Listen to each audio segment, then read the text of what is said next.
Happy Tuesday, everyone.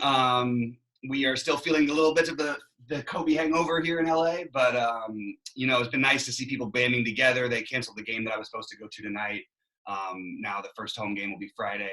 I honestly was surprised they canceled it because I thought this would be a nice time, but I think they need more time maybe to set up the tribute, how they want it and all that stuff. People have been just surrounded outside. I live right down from Staples Center, so it's been outside my street the whole time. But we're going to try and take a break from that and focus on actual basketball tonight in regular DFS. I was really touched by a lot of the things that the teams did, by the way.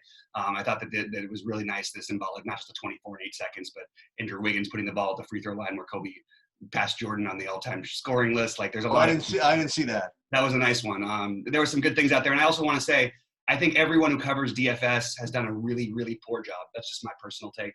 Really? Okay. The personal bias towards Kobe, the negative things I've read, the things that people have said in chat rooms, the things that people are not saying on shows or not being willing to say it's tragedy that Kobe's gone because they're afraid of upsetting stuff because of, a polarizing character and certain things from his past that were never even proven. I mean, just really bothersome stuff. So I don't like the way that it's been covered DFS wise. If there's a show, point me in the right direction. Tell me who's been giving some homage to it the way that it should be, because I haven't seen it. But in the meantime, we want to get that part out of the way and get straight to the basketball. Sheets, sorry again for the long intro. What's going on, my man? What are you thinking about this slate?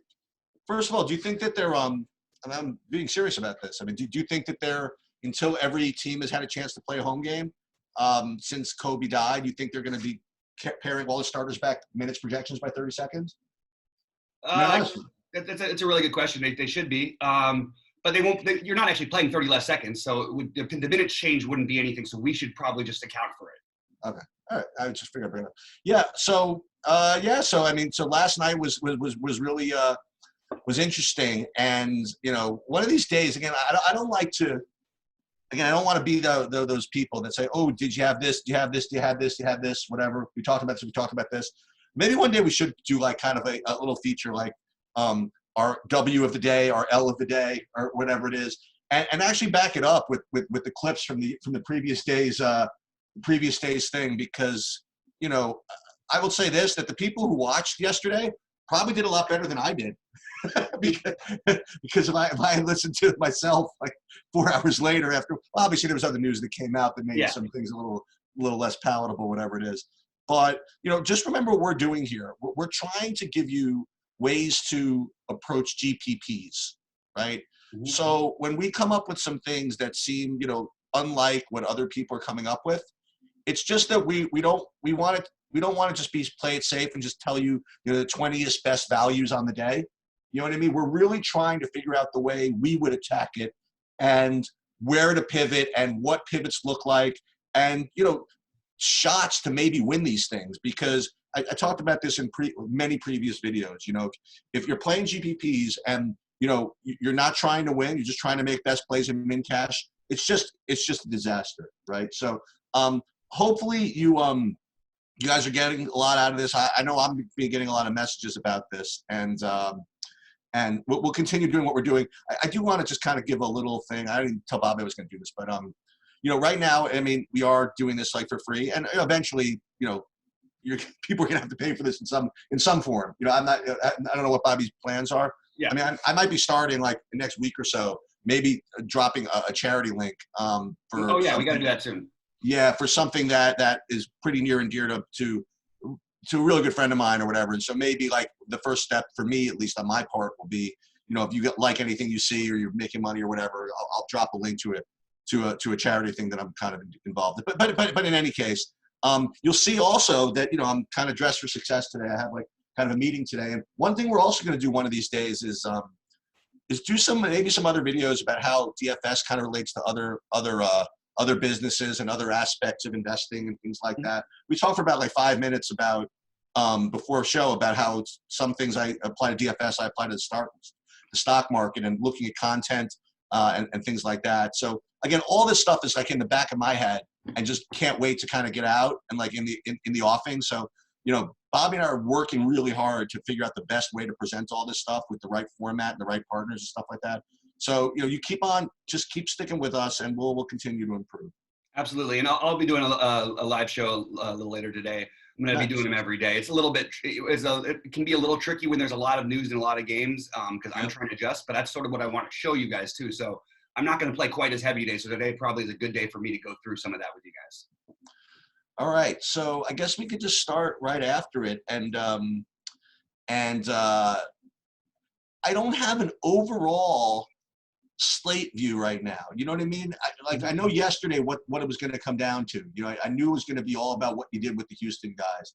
Today, I think to turn a phrase from my business, it might be just kind of like a stock pickers market, meaning just kind of a competition between who can pick the best plays that are the least owned.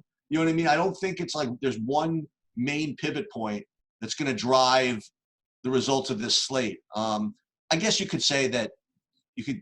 I mean, Embiid being questionable, maybe playing, you know, creates a decision point, but we'll know all that before lock anyway. So I think it's kind of like a pure type of slate where everybody's going to just make their picks and figure out what games to stack, and there's many different decisions that are going to drive the slate, not just one.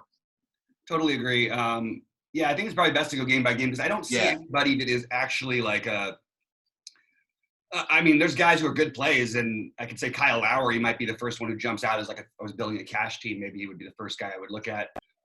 There isn't an exceptional amount of value. Now we're filming this in the morning, so obviously that's going to change. Like we're not even gonna say that might change. We got used to the NBA. And what I want to emphasize is what we did yesterday. In my opinion, what I did was my flaw. It wasn't that I overreacted to the news because the news I felt like was appropriate to react to. But I think I X'd out too many plays that I liked. Like we talked a lot. I mean, I talked a lot about how Bjelica was my favorite power forward, and I ended up with like 15% of them, whereas I initially had him about 50%. I talked a lot. We talked a little bit about how Heels could win someone a slate, although we weren't going to probably go there that day, so that's fine. But I loved Eric Gordon on Draftkings as an overspend seemingly, and he scored 50 real life points. I just didn't. I got away from all these things as the news started coming in. Sometimes that could be necessary to do somewhat, but I think I did it a little bit too far, and I ended up, you know, not favoring enough of my own players. Also, when Chris Paul was out, I sort of took all of the ideas of playing Gordon away and just locked everything into Shai Gilgeous-Alexander. Yep. Logical, sure, but like probably not the most optimum, especially if I really liked those plays to begin with, and those plays actually didn't change. So having said that, let's start off with New York and Charlotte, 208.5 total. What are your thoughts on this one? Well, my first thoughts is that, yeah, it's only a 208 total, but it is a close game, so I want to give it close spread. So I do want to give it a little extra look, but looking at it, I really don't like too much. You know, on the Knicks side, if I were going to stack the game, if I was going to play the game, I'd pick between Marcus Morris and Julius Randle. Neither of them rate to be that great, but those would be the guys I would look at.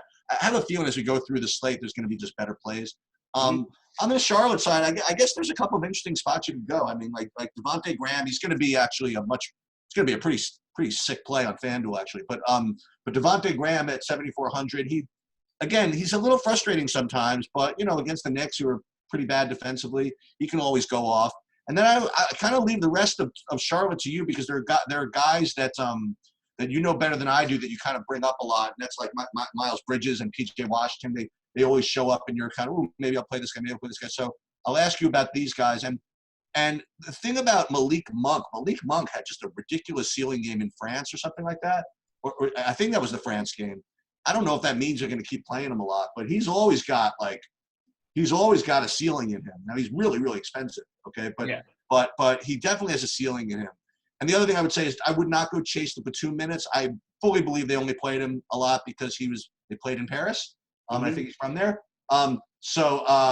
That's what I think about that. But again, not an overall really appealing game for me.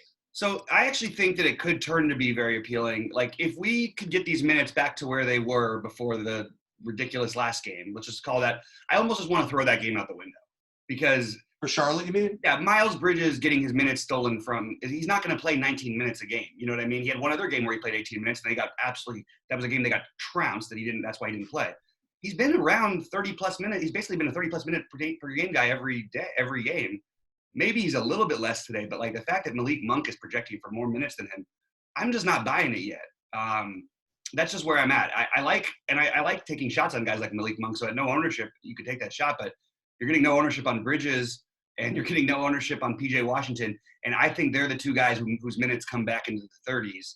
I think there's even significant upside on some of those minutes. I mean, Bridges has played some heavy 30 minutes games. You know what I mean? He's played some 35s for a while. He played 35s in the back-to-back, earlier this year. I just feel like there's an upside for them. The matchup is good. So I do like the Devontae Graham call. He would be my preferred guy. And while I feel a little bit nervous on a big slate playing these Charlotte guys, it's the kind of thing you do to win tournaments, because Miles Bridges can 10x this price. PJ Washington can put up 40 fantasy points and play 38 minutes. Like, it's very possible. These guys are young, talented, the future of the organization. And you think them being at home versus playing a game in France, they're not going to play, Nicholas Batum 30 plus minutes again. And they're probably not going to play Malik Monk 38 minutes or whatever it was.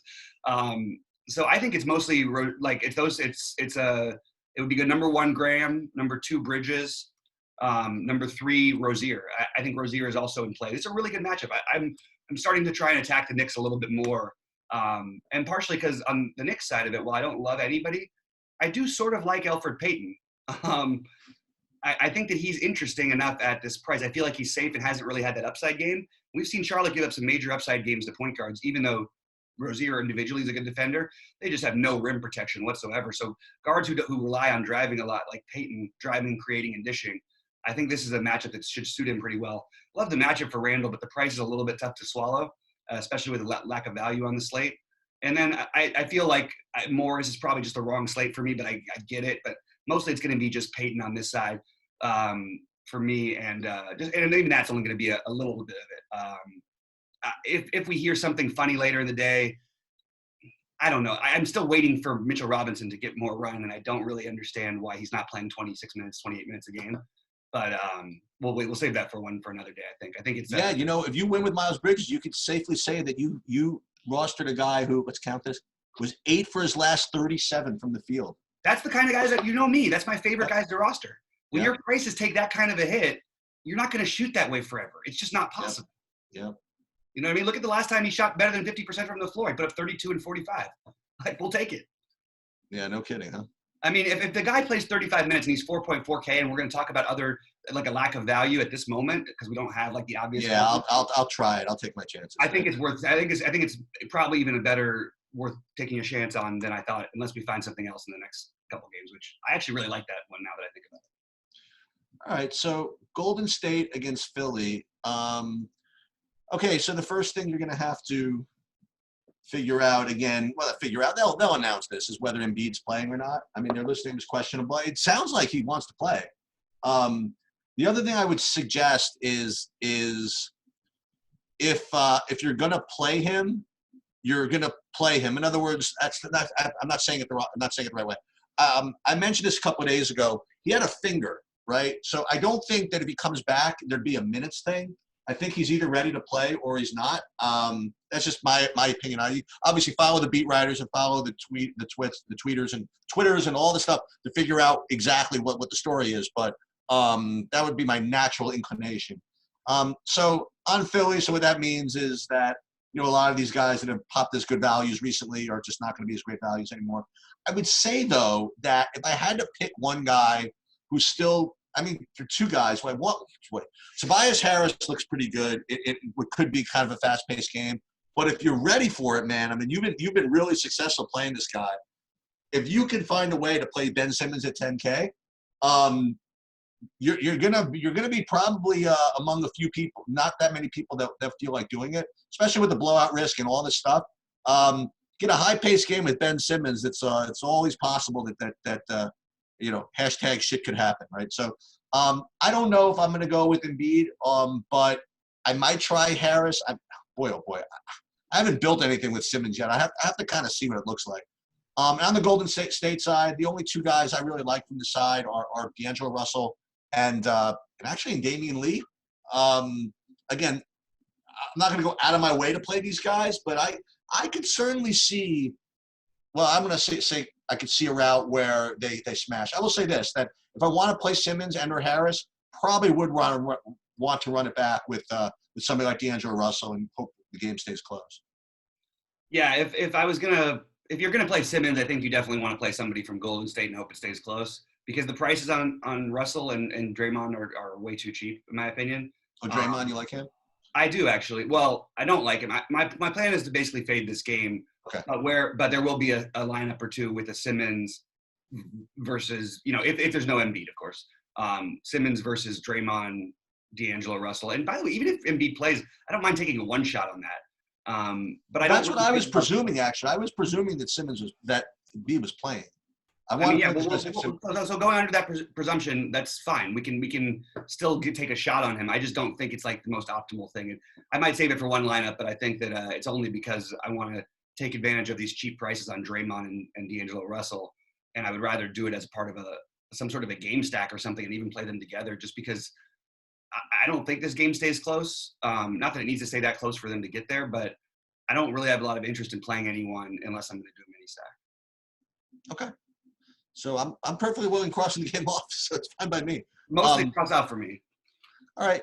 So let's go ahead to Atlanta, Toronto, and I'm very unhappy about this, about this Atlanta-Toronto game, because I guess we'll start with Toronto. And, you know, I kind of make fun every time Kyle Lowry is in the rosters, right? I always make fun. I'm like, boy, you want to go play Kyle Lowry? No problem. Get 5.2x and then just get frustrated and just not playing him.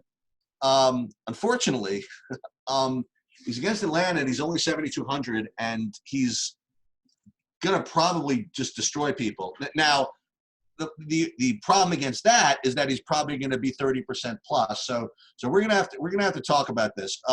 The other part of this is I think Siakam is in an equally tremendous spot, and I think that both of these guys, presuming the game's close, whatever, I mean, are just in great spots to really smash their values. And again, they're going to be popular, but these guys are tough for me to kind of get away from. On the Atlanta side, I don't see, maybe this was the way I could be different. Maybe not run it back with Trae Young or something like that. Maybe not play Trae Young at 10-3. Maybe do something stupid like play Simmons at 10K instead of with Embiid playing, as opposed to playing Trae Young as a totally natural, perfect run back against these Toronto guys.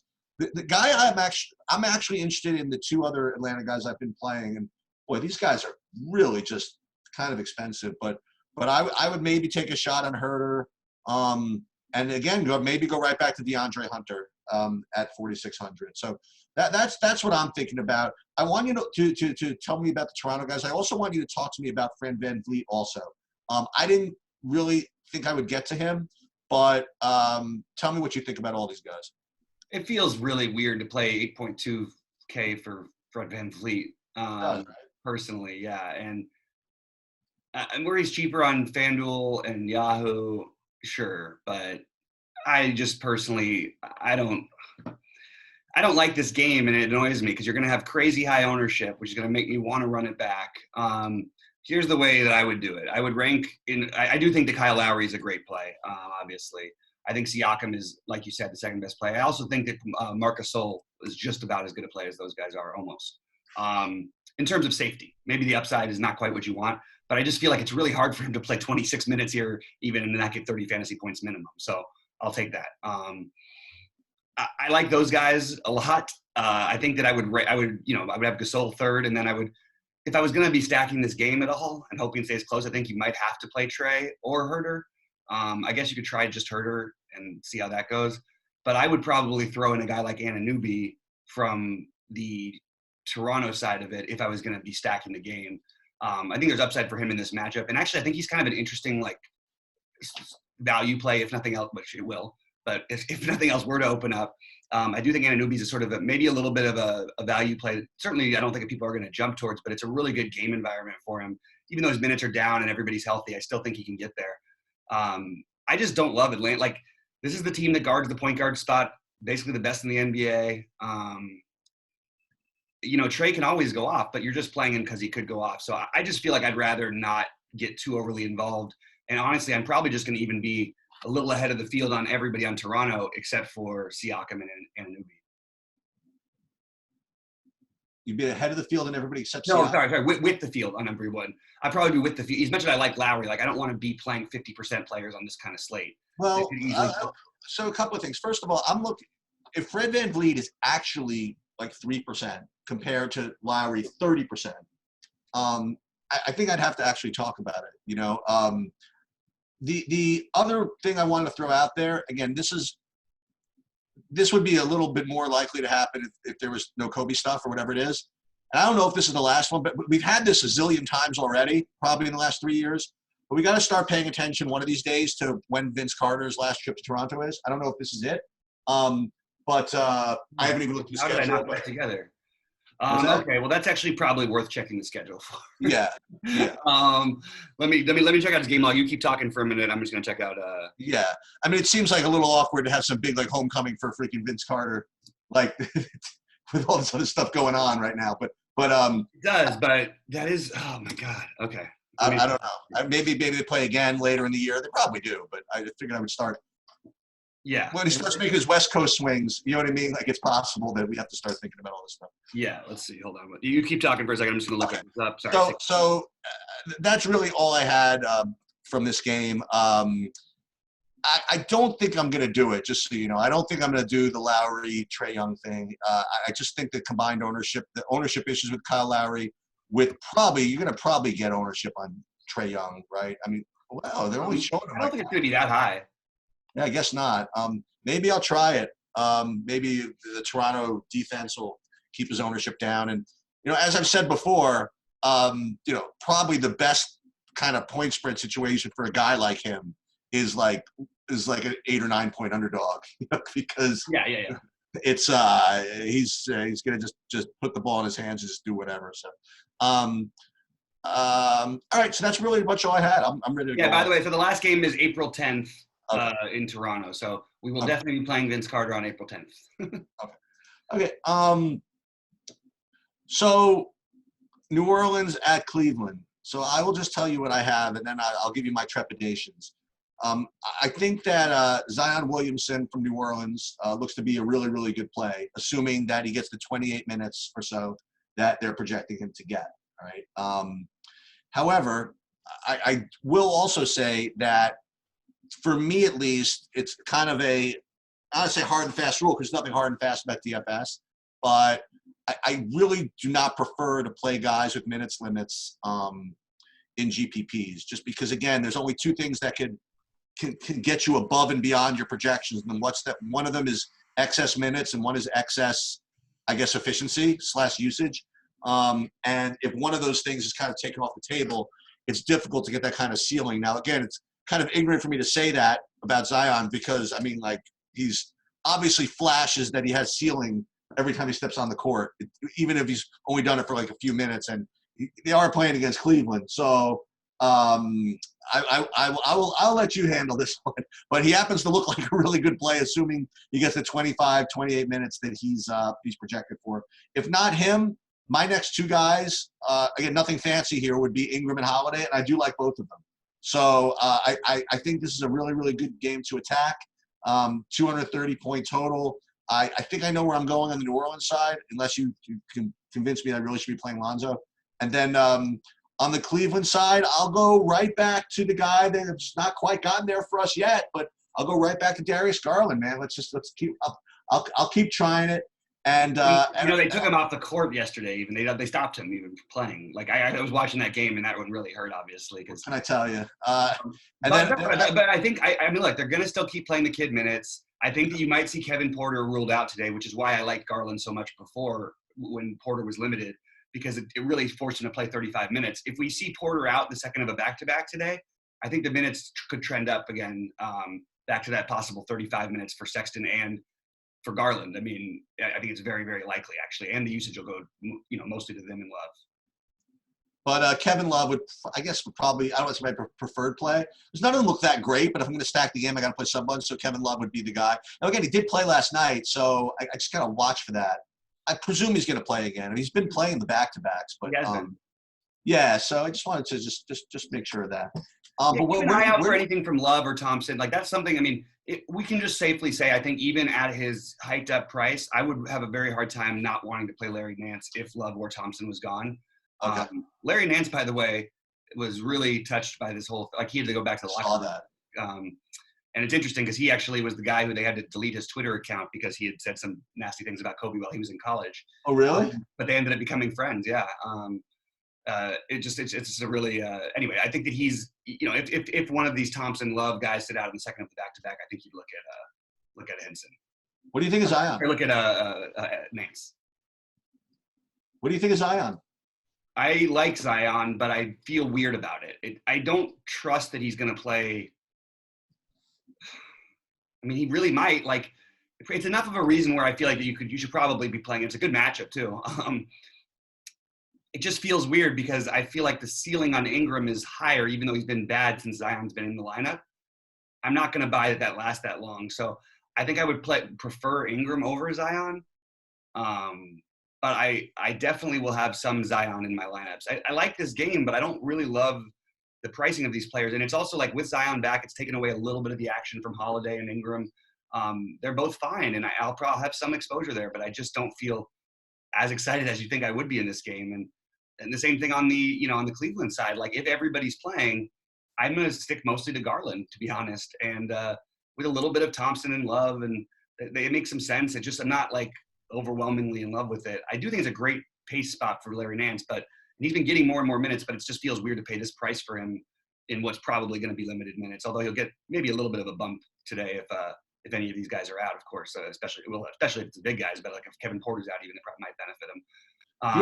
There's a 232 point total, and it's not the highest total by like a full 10 points. No, I know. And we're going to get to the one. And that's why I'm sort of I'm sort of wishy-washy on a lot of these, because the spot I'm sort of going to try and attack, it's stupid, but if it works, it's going to make you a ton of money. Nah, it's a lock. We'll get there later. Okay.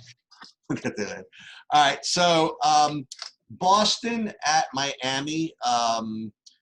Well, this is a good game from the perspective of there's a really good play from this game. So there's a really good play from this game. Maybe there are two good plays in this game, so maybe I'll run them back, but they're probably really chalky. So Tatum is out, right? I presume Cantor's out. So for me, I think that Jaylen Brown looks like a really, really strong play on Draftkings. I didn't even look at FanDuel yet. I presume he's going to be strong on FanDuel too. I presume he's going to take just a shitload, of ownership, but I think Jaylen Brown's a really, really really, really strong value here. Mm-hmm. And if you want kind of a more GPP type play, you could play Kemba Walker. So not that Jaylen Brown's a bad GPP play, but you know what I mean. Like Kemba Walker's got that, kind of pretty high ceiling all the time, and he's not going to project as well, which maybe means his ownership is not quite as strong as Jaylen Brown. So I don't think I'm going to go to the guys like Hayward or Tice, and I know I leave you to talk about Marcus Smart. But Jaylen Brown is, for me, clearly the play on the Boston side.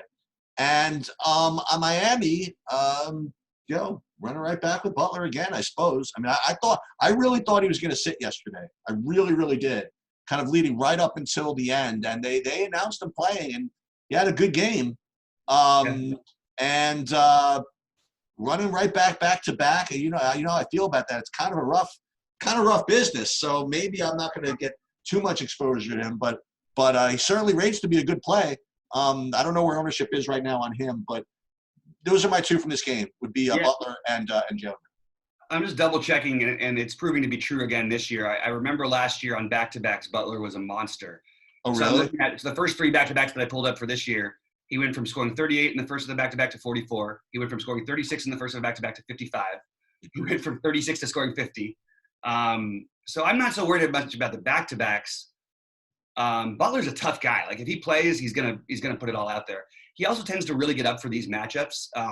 He only played 30 minutes too. Yesterday. He played 30 minutes.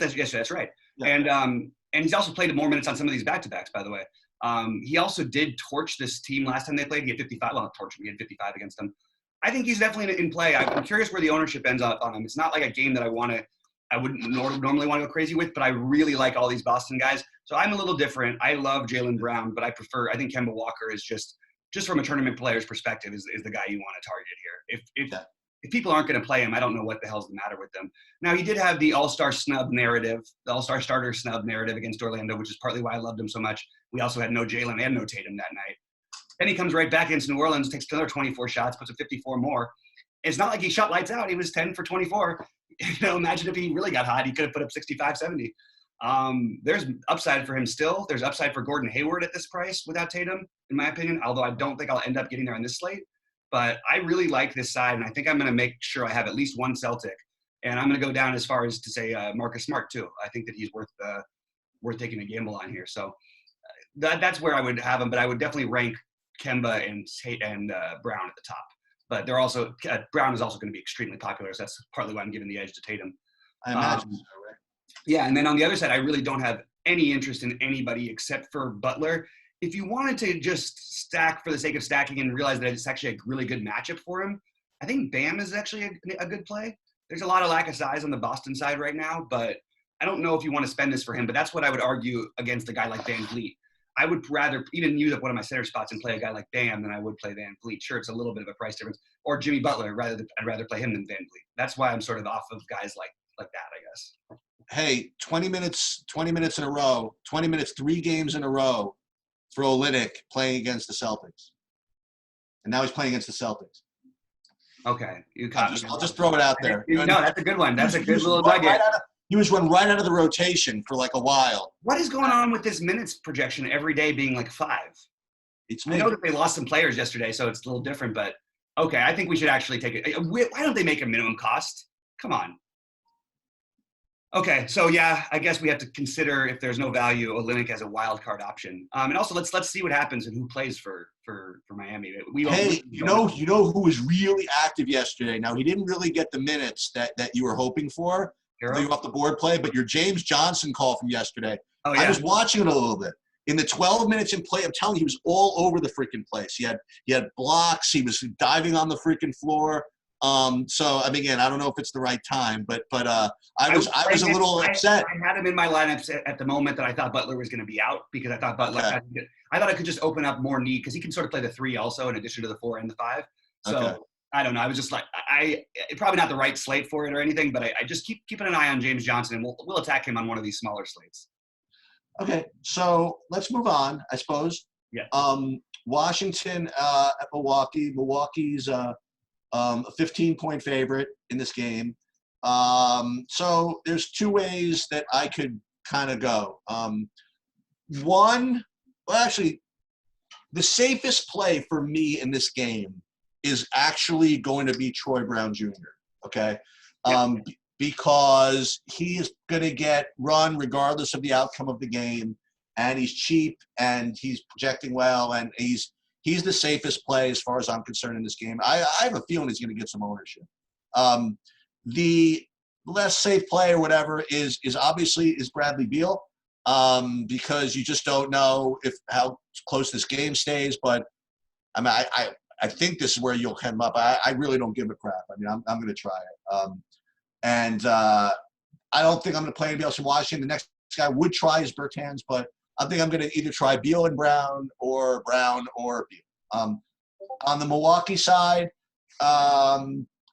sure. I mean, here's the problem, is that on the one hand, you know, I normally would say, okay, Giannis, they're going to project it for 28 minutes. How much upside does it come from that? I mean, how much downside is there from that? But when I'm looking at, they're projected for like 30. You know what I mean? That's kind of rough. You know, that I think that's a pretty sharp kind of projection because you do get some upside. You know what I mean? Like in case the game does stay close or whatever it is. 12-1 is tough, but I think I might try some Giannis. Now, my initial builds don't have him, right? My initial builds have like a lot more mid-range type stuff. But I don't know. Maybe I won't have him actually now that I think about it. Well, I think maybe that's the case. I think I'm going to end up with more Beal without the Giannis run back or something like that. But it's definitely a tough fade for sure. So it's a weird thing because usually we just want to be attacking is the Washington defense. But the weird part about the way that, you know, these Bucks play, like there's just so many guys that can contribute. And then there's Giannis who just puts up, you know, his monster 28 minutes or 32 minutes, whatever it may be. This is what I'm having trouble with. First of all, this game has a 242 total. Washington is Milwaukee. This is something many of you may not realize. They're technically the most dominant basketball team in the history of basketball. Now, the game's a little different than it used to be, but nobody's ever won games by a higher margin than this team has won. The best being, you know, some of the 90s Bulls and even ahead of the Warriors from a few years back. But it worries me. I think Bradley Beal is still too cheap. I think his projections are a joke. And I think we could see, like, if this game is going to stay close, you might need 75 out of him. And the truth is, like, even in games they were getting blown out like this last year, like, unless it was really bad, unless it was 20 plus points in the fourth quarter, he was always there. They've been a little more kids glovey with him this year, so I'm a little bit more nervous. But having said that, he played only 29 minutes against Cleveland the other night, and he put up 51. He put up 53 in his last game. He put 58 game before that. I mean, I don't know exactly what is gonna, like, if I'm not gonna play Bradley Beal tonight, I should just quit playing DFS, in my opinion. I don't love a lot of plays in the slate. I absolutely love the upside for him. They're gonna need every single bit of everything he can do. I don't even mind pairing him with a guy like Bertans if you did want to play Giannis on the other side. I'm having a hard time getting to Giannis, but I think with the value that might open up, assuming that it does, I might get there as well. And I also like Troy Brown. I think if you could even play all three of those, you can play a lot of players from either side of this game. I mean, well, harder with Milwaukee because they play so many guys, but just because there's going to be so many fantasy points in this game, just at the speed it's going to be played at. I'll give you two guys from this game. One of them is in my initial lineup right here, and another guy also. Again, I look for guys in games like this that might be able to, number one, benefit from that up pace, matchup more than others, and also guys that might get like minutes regardless. One guy's a little safer, the other guy's not so much. I like Dante DiVincenzo a little bit. At 4,300. I mean, he gets minutes. Washington doesn't guard anybody, and he'll get layups, he'll get everything, he'll get some steals, he'll do whatever. So he's my safe guy. But if you really want to go just disgusting, the guy's like the master of the blowout run. Is you could try Pat Connaughton if you want at like complete min cost. I think they might project him for 8 minutes or 10 minutes or something like that. So if you really want to, beat 35,000 people, you know what I mean? If you want to try that. But I agree with you. I think that Beal is just a guy you just have to play in this spot.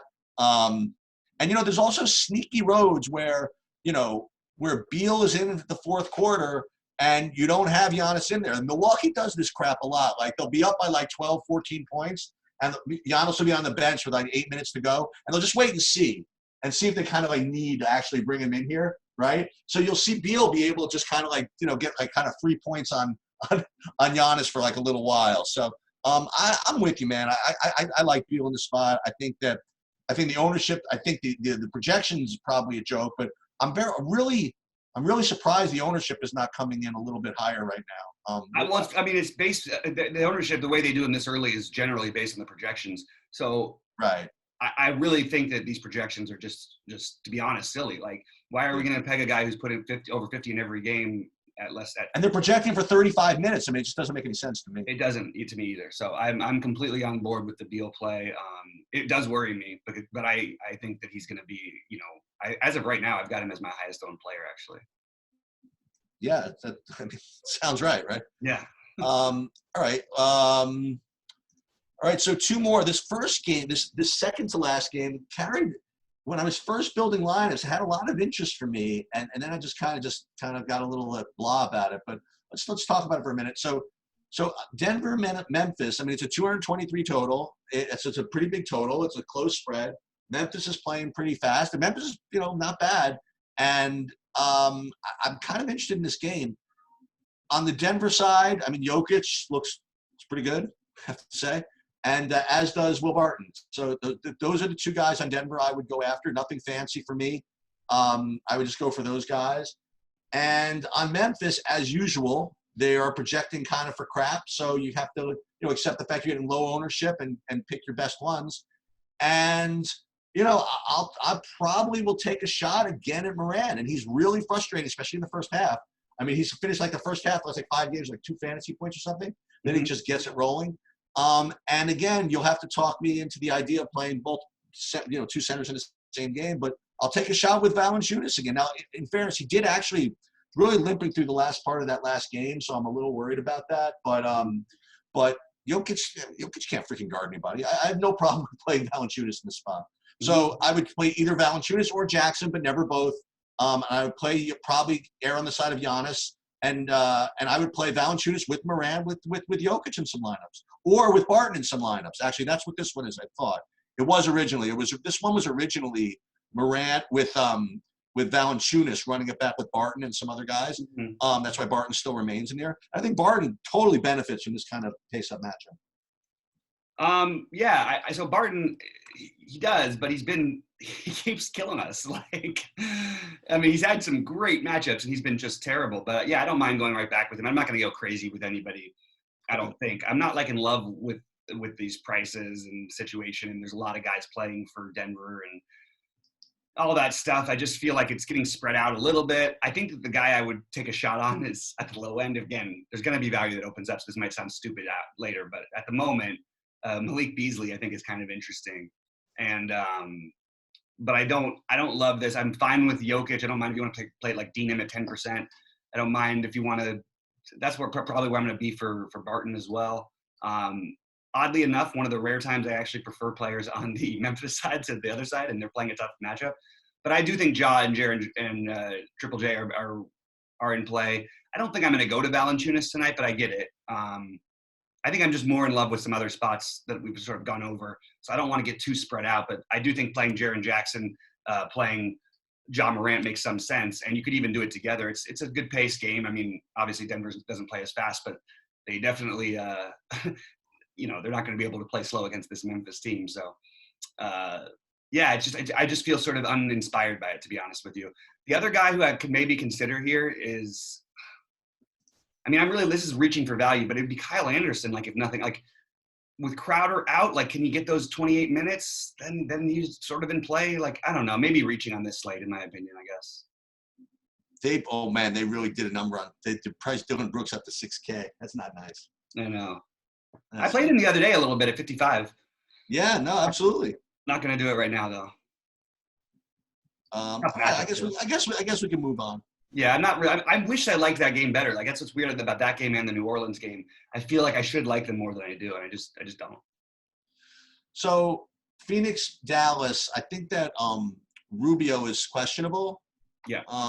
And if in fact he is out, or if he's in, or whatever, it's interesting because once again he's really, really cheap on FanDuel actually. So he's going to pop in a lot of models and probably pop as a really good play if he plays. So he's going to affect FanDuel a little bit more than DraftKings. But on DraftKings, I'm not a big fan of Rubio much at all, and not today either. My favorite play from the Phoenix side is actually Ayton. He's been really playing well, and isn't there some Ayton pick before Luka or something? Yeah, I mean, that's like, to me that would be more like if I were Luka, I'd want to show off. but yeah, I get it, but yeah, that's whatever. But he's been an animal recently, Ayton. I mean, he's been playing really, really well, and not that. I mean, Dallas really doesn't have anybody that can match up with him, I don't think. Yeah. So Ayton would be my favorite play from that side. If in fact, what's his name is out, and maybe even if he's in, maybe Michael Bridges at 3,900 if you want to find value somewhere would be somewhere I would go. I don't know if I'm going to get to Oubre today, and I actually don't know if I'm going to get to Booker at 9,100. It's kind of silly, but I don't know. I just think I like other guys a little bit better, On Dallas, Luka, I mean, can I tell you, he has a 45 point floor and 80-point ceiling, something like that. Who am I missing on the Dallas projections? Why are they all higher than they should be? It's funny because I'm not even looking at the same site you are, and I'm looking at the same thing. They're all like that. I'm looking at other sites too. Yeah. Porzingis is popping. It's a pretty good play for some reason. I just have to think about it. I'm just here. The only thing is that Porzingis has been definitely getting some decent second unit run actually. So maybe that it's being accounted for in some way.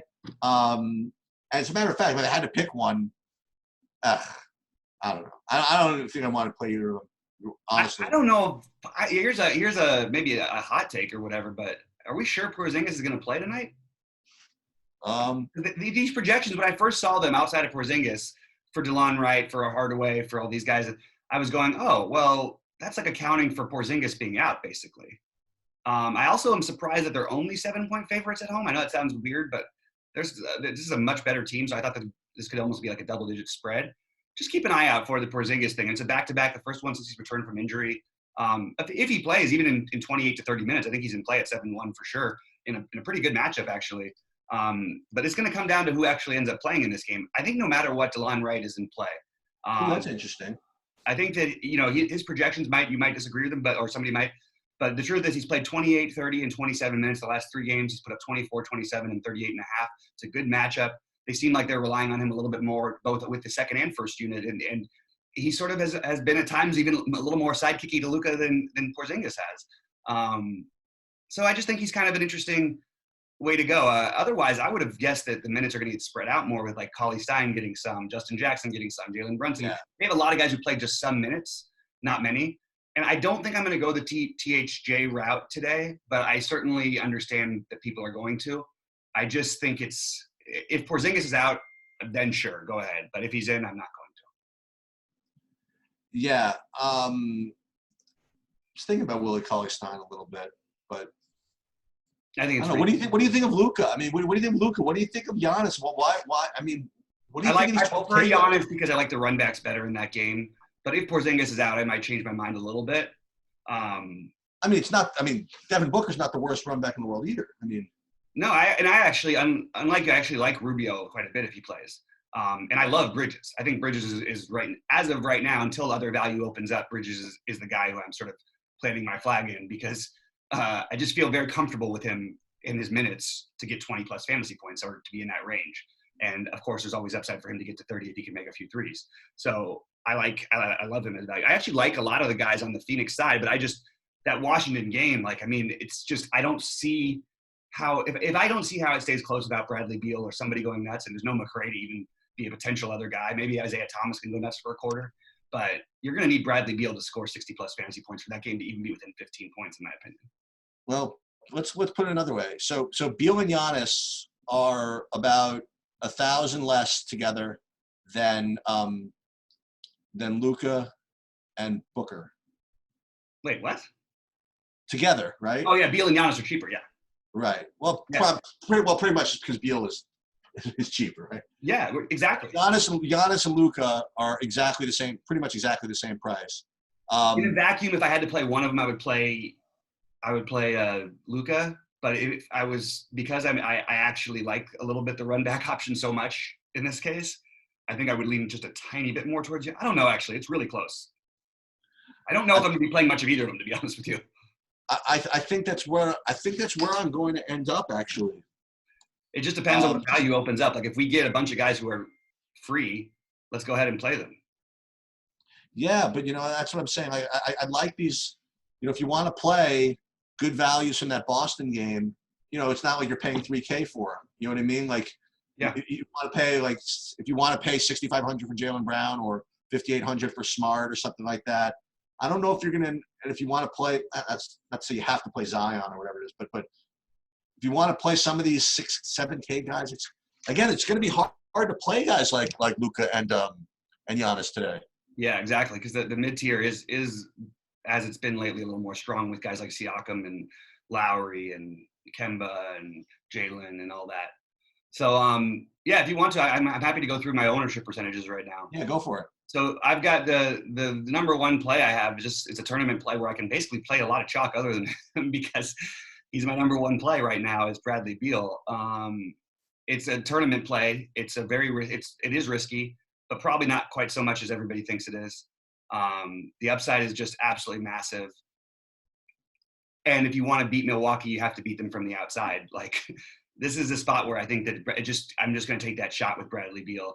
And I feel like we got our guy back finally. And I don't know. That's where I'm at now. I'm not sure I'm going to stick with that all day, depending on what news comes out and all that, but that's where I'm at. And then I have the tier of, I have Kemba with Jalen and just Kemba and Jalen actually is the next tier, followed by Troy Brown, the Troy Brown, Kyle Lowry, Pascal Siakam tier, which is followed by the Miles Bridges, Brandon Ingram, Mikal Bridges, both Bridges. Let's play both Bridges tonight. Marcus Gasol, those types of guys. And then you get into Giannis and Peyton and Smart, all in about the 25%-ish range, those guys, 20-ish% range. But mostly, I think the big thing I'm making is I'm just going to go ahead and say it right now, Bradley Beal will score more than 60 fantasy points tonight. Yeah. I really can't disagree with you. And you know how I don't say go out of my way to not play Beal sometimes, but I just can't quite disagree with you here. Especially without McRae, like it just he's gonna have so much stuff. You Yeah. know? I guess I won't say hot take or whatever it is I do think this this New Orleans Cleveland game blows up. I think that I think this could be, you know, this could be a really high paced game, well above and beyond this total. And I think that I'm probably going to try multiple guys from this game. I think that I don't want to play Garland and Sexton together, for example. You know what I mean? But I'm going to probably try a little bit of that. And maybe, again, like everything else, just watch for ownership or whatever. Maybe you get some sneaky stuff going on in the Philadelphia game. But aside from that, I'm with you on Beal. I think he's you know, he's got upside from his projections for sure. He's got upside. I mean, I think his minutes are fine or whatever. Maybe he's got a little downside from his minutes. You know what I mean? Like if they're projecting with 35 minutes, sure, maybe he's got some downside from his minutes. But I just think that, again, I'm not a projections genius or whatever it is. I just kind of know that at least on the right tail of his median, there's 50 real points there. You know what I mean? And there's 70 fantasy points, and there's just, you know, there's tournament winning upside, as the genius would like to say. That's for sure. Yeah, I mean, I'm starting to get into it. I was just doing a quick build, and if we can find some value opening up, I've got a lineup that I really like with a couple of the Celtics guys, Beal, Giannis, and both Bridges brothers. So I think I need a little value to open up, but we could get there potentially. All right, sounds good. All right, man. Well, hey, you guys, we'll be right back with the FanDuel show. Thanks so much for tuning in. Please like and subscribe, and we are going to be with you again shortly. See you at the top of the leaderboard.